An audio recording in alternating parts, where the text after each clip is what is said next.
Mom gave me this. She told me to let you read it when you're all alone. My 8-year-old granddaughter offered me a small booklet, the size of her hand. My daughter collapsed suddenly a week ago and remains bedridden and has not woken up. The doctors say that the symptoms are unexplained and there is nothing they can do. Mom told me yesterday. She said it had been hidden under the bed in our house. My granddaughter, who has had a mysterious power since she was a little girl, sometimes uttered unexpected words. And those words were definitely true. I immediately checked the contents of my daughter's booklet. No way. Then, I found a horrifying story that made my hair stand on end. My name is Ari and I am 65 years old. I have lived alone since my husband passed away 15 years ago, but I have never felt lonely. This was because my daughter and her husband and granddaughter live in an apartment 10 minutes away from my house by car, and I saw them often. Cindy and her husband Dan are both 37 years old. They are both nurses working at the same hospital and got married 10 years ago after an office romance. 2 years later, their granddaughter Anne was born, and she had a strange power that most people do not have. And has a special power that is different from other children. The daughter who said this told me that my granddaughter could hear voices that no normal person should be able to hear. I did not want to doubt my daughter, but I could not easily believe something unscientific. At first, I thought it must have been just a coincidence or a misunderstanding on my daughter's part. It was when my granddaughter was 5 years old that I witnessed its power. It was when I went with her to visit the grave of my husband who had passed away in an accident. As I was offering my husband's favorite roses, my granddaughter said, "That's not right." She shook her head. Grandpa wants to see carnations. My husband loved carnations as much as roses before he died, but I had never mentioned it to my granddaughter. I froze for a moment in surprise. Oh, and who told you what Grandpa's favorite flower was? Grandpa just told me that he's not in the mood for roses today. She pointed to my husband's grave, and I stared at her in amazement.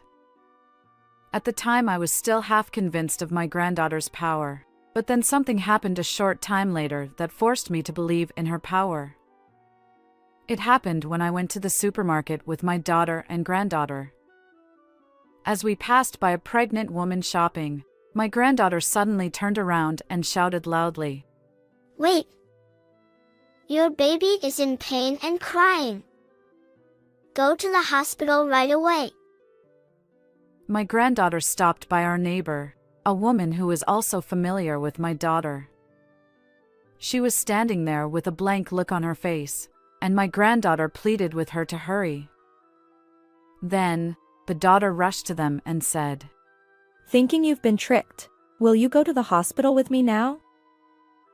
and started rushing her. I thought she was going to scold my granddaughter for saying something outrageous, but I could not hide my surprise. "Hey Cindy, don't you think you're overreacting?" No, it's not, because if Anne is pleading so hard, there's definitely something going on. Then my daughter took some time and somehow convinced the woman. When they went with her to her OB/GYN clinic, they discovered that the umbilical cord was entangled in the baby's neck. The woman had to have an emergency C-section and was able to deliver the baby safely. If she had left it alone, the baby's life would have been in danger, and she and her family were very grateful for my granddaughter.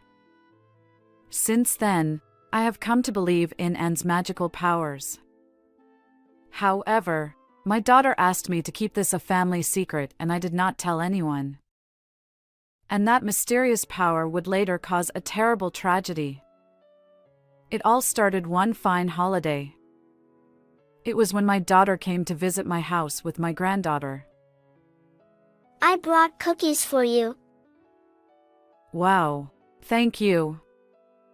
Are they by any chance ends homemade? I made them with my mom. Hey, Mom. My granddaughter asked, smiling, but my daughter did not respond. And looked up at Cindy, who did not respond, with a curious look on her face, and asked again, Mom? She looked up at Cindy again with a curious look on her face and replied, Yes, I guess so. She replied. I wondered what was wrong with her. It was not like Cindy. I felt uncomfortable that my daughter, who usually expresses her love for her child to the best of her ability, was being so curt with her. She continued to act strangely after that, and no matter what I tried to say to her, all she would say was, well, or yeah, as if she was not in the right place at all. I sensed that something was wrong with my daughter. I asked her, Hey, are you okay? If you have any problems or concerns, just tell me. My daughter seemed lost for a while, but then she opened her mouth with a troubled look on her face. Actually, Dan and I had a fight. It was the night before that day. My son-in-law, who had seen a program about a child with psychic powers, suddenly said, Let's use Anne's powers to make money. The daughter said, If she has this power, she'll pull out the TV. If she has this power, she'll be all over TV. He's all excited about how he's going to become a billionaire. Hearing my daughter sigh in exasperation as she spoke, I frowned. It was obvious that if I did that, my granddaughter would be exposed to the world, and I couldn't very well agree to that. Treating Anne like a money-making tool is absolutely wrong. My daughter nodded her head and said, I understand, as I strongly pleaded with her. She thought it was up to Anne herself to decide when she was older whether or not she wanted to make her magical powers known to the public. I agreed with her and was relieved that Cindy had some common sense in her thinking. Have you told Dan how you feel? Yes, but he didn't seem too convinced. She really still wanted to discuss it, but her granddaughter, who had been sleeping, woke up and the conversation became moot. I was even angry at my son-in-law, but my daughter said she would not question him any further now. We were just talking the other day about how we want to build a house soon, and I think he's just temporarily feeling more comfortable with money. My daughter defends Dan by saying so. If Cindy, his wife, is like that, it is not for me to say. I decided to trust my daughter's judgment that my son-in-law's comment was a temporary distraction. A few days later, something unforgivable happened that I could not think of in that way. That day I was at a big park with my daughter, her husband, and my granddaughter. I was concerned about my son-in-law, but I was relieved that it was an unnecessary worry, as both my granddaughter and daughter were treating each other as usual and enjoying themselves as a family. However, that was a big mistake. The moment my daughter left my granddaughter's side to go to the bathroom, my son-in-law took her to the square where there was a street performance. As I followed him, wondering what was going on, my son-in-law suddenly picked up my granddaughter in his arms and lifted her as high as he could. Then, he took an extraordinary action. This kid has a mysterious power. She can hear the baby in her mother's belly. Showing and held up high to the people around her, the son-in-law shouted out loud while moving in a circle around her. I was so surprised that my son-in-law started to do something so strange that I froze for a moment, but I immediately grabbed his arm to stop him. Hey, stop it! It's none of your business. Don't interrupt me. He didn't listen at all and shook my hand off. This kid is the child of God. He raised his voice even higher. Families and elderly couples walking in the park were glancing at us as if they were looking at something strange. I was rapidly becoming impatient, and just as I was about to do something to stop them, my daughter came dashing back when she heard my son-in-law yelling. What are you doing? Put it down right now. My daughter stormed at my son-in-law with great force. Overwhelmed by Cindy's anger, the son-in-law reluctantly put down his granddaughter. My granddaughter, who had been held in his arms forcibly and roughly pushed around, was on the verge of tears. Anne, are you okay? That was scary. My daughter stared at my son-in-law with a stern face as she hugged my granddaughter with tears filling her eyes. However, my son-in-law turned away and pretended not to know. Cindy knew she couldn't go on like this, and when and calmed down, she said, I'll talk to him for a minute. And left the place. While we were waiting for them, my granddaughter and I decided to go to a place with a lot of playground equipment and play. At first, my granddaughter still looked a little frightened, but as we played together, she regained her energy, which was a relief. A short time later, it was only my daughter who returned to us. She told me that her son-in-law had left sulking after an argument with Cindy. While I was listening to her story, I noticed a fresh scrape on my daughter's elbow. What happened to that injury? Actually, Dan got mad and pushed me. Really? Are you okay? I'm fine, and we'll talk about Anne when we get home, so don't worry. I told my granddaughter not to worry. Dad went to work suddenly. After that, just the three of us played together until the sun went down. To be honest, I was full of anxiety. I wanted to call my son-in-law and say something to him, but I thought he would feel bad if I, his mother-in-law, spoke out of turn, so I decided not to say anything. A few days later, I received a sudden call from my son-in-law. Shockingly, he informed me that our daughter had collapsed and was unconscious. She was perfectly fine when we last met. Why? Our daughter had been transported to the hospital where Dan worked, and I hurried there. Despite various tests, the cause of her collapse remained unknown, and she continued to sleep without waking up. I visited her every day, and during one of those visits, I encountered my son-in-law, who had been checking on our daughter's condition between work hours. I had taken comfort in the fact that he cared about our daughter even after our arguments, but later, I would discover that this was a significant misunderstanding. A week after our daughter collapsed, a significant event occurred. Our granddaughter, who had been visiting with us during our daughter's hospital stay, discreetly handed me a booklet. Grandma, take a look at this. She whispered.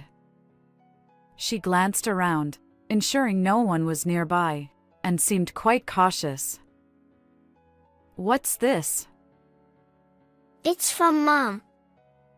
She said you should read it when you're alone. Our granddaughter explained. But when did she give this to you?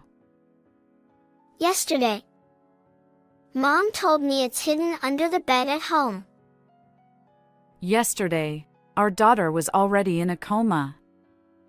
Our granddaughter claimed she heard Cindy's voice using her mysterious ability. Perhaps it's akin to a sixth sense. As soon as I picked up the booklet, I felt a shiver run down my spine. No way. Fearfully, I opened the booklet and found something terrible written in it. Immediately, I became suspicious of my daughter's sudden collapse, and examined her body, which was still asleep. I looked at her head, face, and body in order, but there was nothing unusual. However, just to be sure, I took off her underwear and found something extraordinary. Unable to stand still, I immediately went to my daughter's house we entered the house with my granddaughter's duplicate key and decided to thoroughly inspect the inside. I noticed a laptop computer on a desk in the corner of the living room. Curious, I decided to take a look at it, but it was locked. Grandma, look behind the desk. My granddaughter said to me as I was at a loss. I looked behind the desk as she told me, and found a piece of paper with a PIN number written on it. A few days earlier, she had dropped her pencil under the desk while doing her homework and found the paper by accident. I can't believe he keeps track of his passwords this way. My son-in-law must have changed his password so often that he could not remember it himself. So much so that there is something in here that should not be seen by others. Fearfully, I typed in the numbers on the paper, and the computer started up. As I carefully looked at its contents one by one, I discovered something unimaginable in a file at the edge of the screen. Oh no! What is this? The moment I saw it, I made up my mind that I would definitely grab the tail of the culprit who put my daughter in that state. And after executing one of my plans, I arranged for Cindy to be transferred to another hospital. Then that night, my son-in-law came over to my house in a great hurry. Why did you transfer Cindy to another hospital?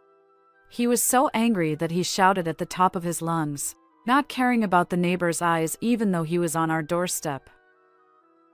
I thought it was the right thing to do, so I discussed it with her doctor and decided to do it. When I replied nonchalantly, his son-in-law raised his voice. Don't do anything selfish. My son-in-law raised his voice.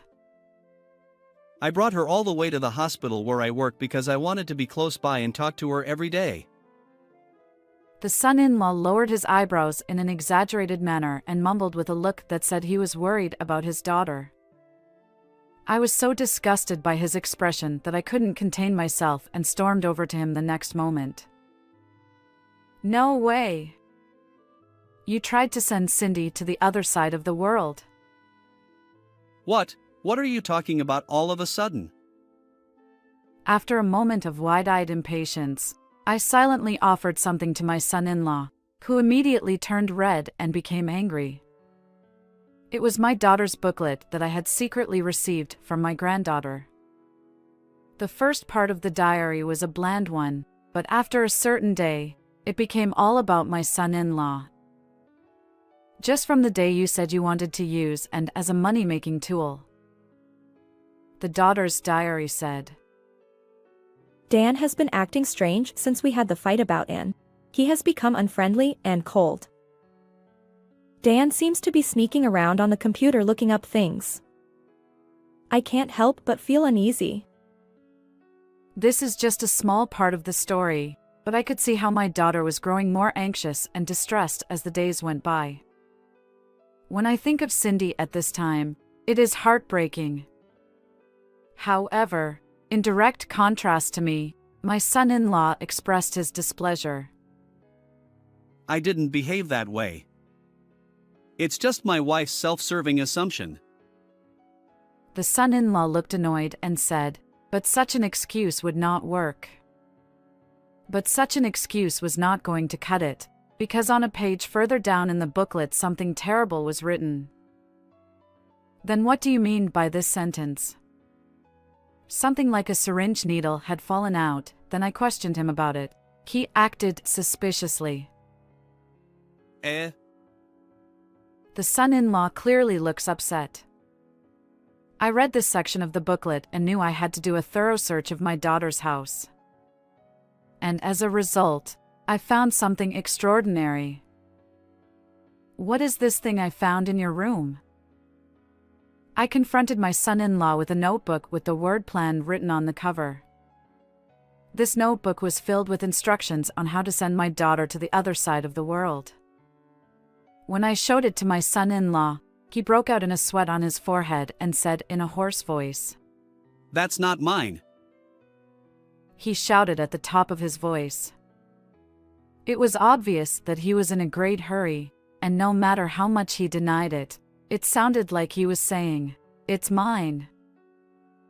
Why would I want Cindy gone? Oh my God, why? I love her, and there would be no reason for me to do that in the first place. It was obvious that what he was saying was a lie. Because he had more than enough reasons to want to bury my daughter. I had heard from my granddaughter that they had had a rather heated marital argument shortly before Cindy's collapse. They were at odds over N's mysterious powers, no matter how many times my daughter tried to convince my son-in-law. I'm going to use N as a tool of my business and become a millionaire. And he did not listen to her. She was against it and would never break, so you decided to take her in your hands, didn't you? And made up that story on her own. I bet she made up that plan as a prank too. How could an 8-year-old kid plan something like this? Besides, I found syringe marks on Cindy's body. How are you going to explain this? When I examined every inch of my daughter's body as she lay in her hospital room, I found something extraordinary. It was the injection marks. What's more, that's not all I found. When I found the computer at my daughter's house, I checked his online purchase history and found evidence of large quantities of nuts, chemicals, and syringes. Those nuts are used as a spice in cooking, but in large doses they can cause drowsiness.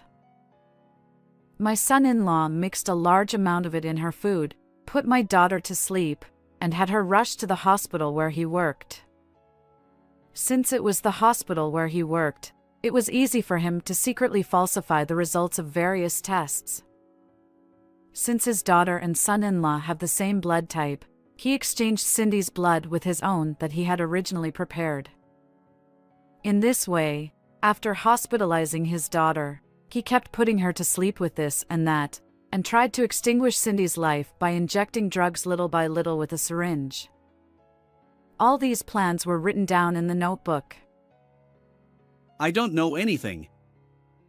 Please don't make me the bad guy when you have no proof that the notebook is mine.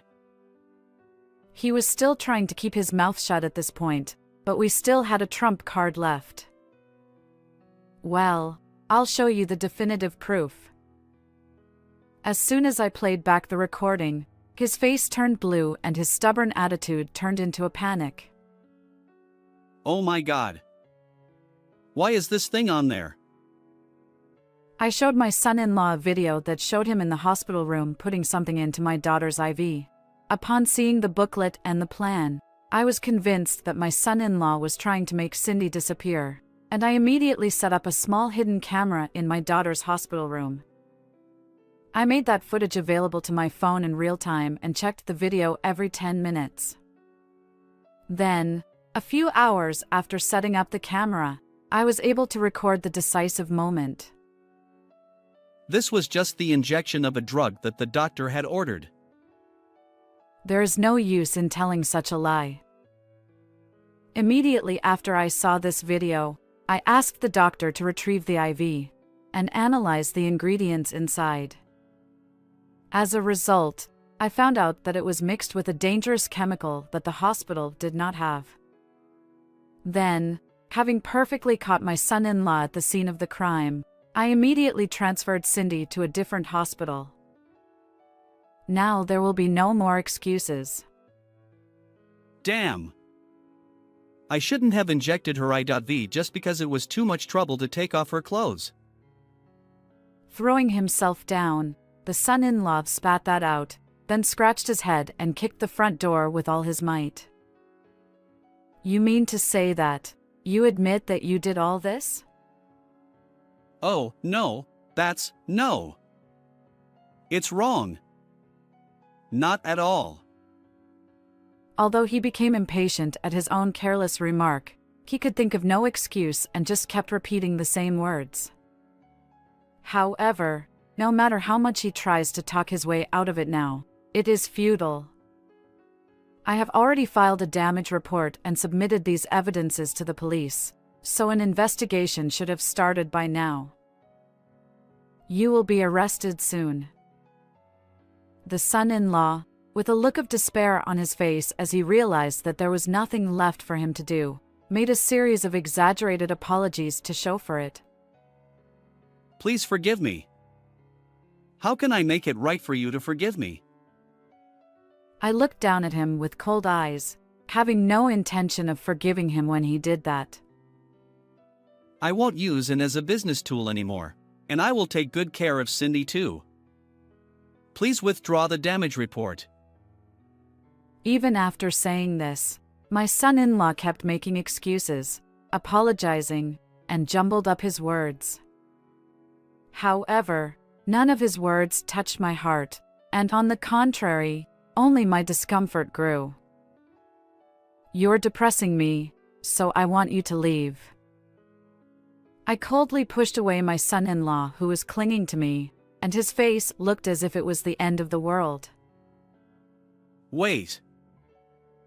I pushed him, who was still trying to say something, out of the doorway, and with my arms full of disgust for him, I vigorously closed the door. Shortly thereafter, my son-in-law was arrested and Cindy and he divorced. My daughter has retained an attorney and is suing him for a total of $70,000 in alimony and child support. What he did was deemed so malicious that he will not be able to come out from behind bars for a while. My daughter woke up soon after being transferred to the new hospital, and she recovered quickly and is now completely healthy. Now I live with my granddaughter and the three of us live together in peace. What did you think of this story? Please subscribe to our channel. See you in the next video.